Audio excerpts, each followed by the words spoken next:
Okay, hi guys, Mr. Who's the Boss here, and this is going to be a video about the iPhone 7. So, you all know that I'm not really a massive fan of Apple. I don't really endorse their products, and to be honest, I don't really do many videos on iPhones at all. But I thought that, since the iPhone 6 has been such a success, and since, to be honest, Apple has really shaped the market, whether or not us Android lovers like to believe it, I thought that it's probably a good time to actually do a video about their next smartphone, which is undoubtedly going to be the iPhone 6s or the iPhone 7, more than likely the 6s, but nonetheless we can't argue that Apple hasn't changed the way we sort of see our devices. I think that, if the iPhone wasn't introduced when it was, the whole sort of marketplace would be well behind where it is. Who knows if even today we would have smartphones. So if you actually think about the progression of phones before the actual iPhone was announced, every year they were making very incremental improvements. They'd maybe make a slight software update. The actual level of games playable on those sorts of devices were incredibly weak compared to what we have now. And I think that, it's only since the smartphone market sort of came to be that every year we've been seeing like double the performance, triple the performance, and real leap forwards in terms of technology and the sort of things we can do with our devices. So yeah, this is all because of Apple, I'm not gonna lie.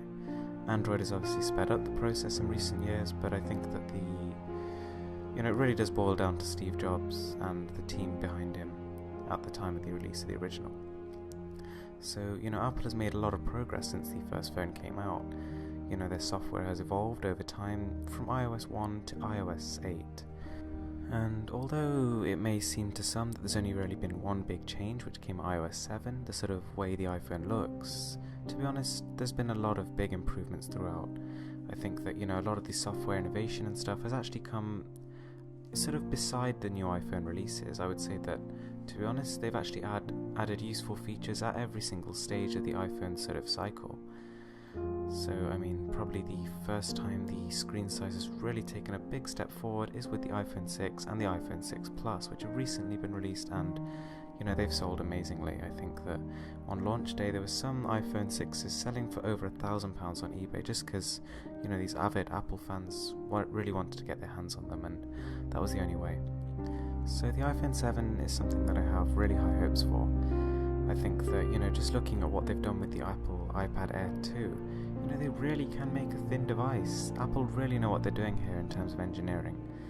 Somehow with the iPad Air we thought it was impossibly thin, and yet they managed to literally double the performance, increase the GPU performance by about 40%, and still make it slimmer. I really don't know how they do it, but it's a feat of engineering.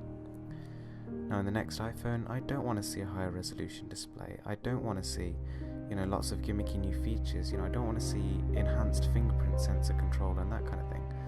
The things I really want to see here are, number one, waterproofing. I think that that's something that, a lot of the iPhone family is missing, and they really do, you feel it when you switch from an Android to an iOS device, because it's a really good feature.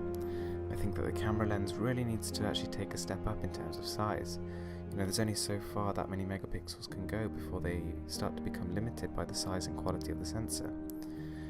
On top of that, I think Apple should really actually up their speaker quality.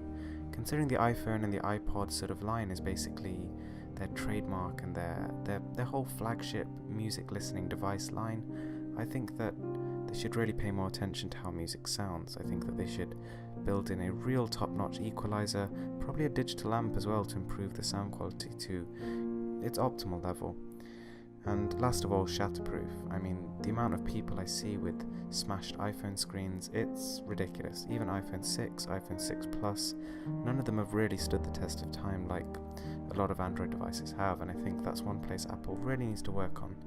The device does not need to be impossibly thin or so light that you can barely feel it in your hands. It needs to be strong enough to stand the sort of 2 years or so that a person's going to use it. Anyway guys, thanks for watching. I hope you're looking forward to this phone as much as I am, and don't forget to subscribe for more.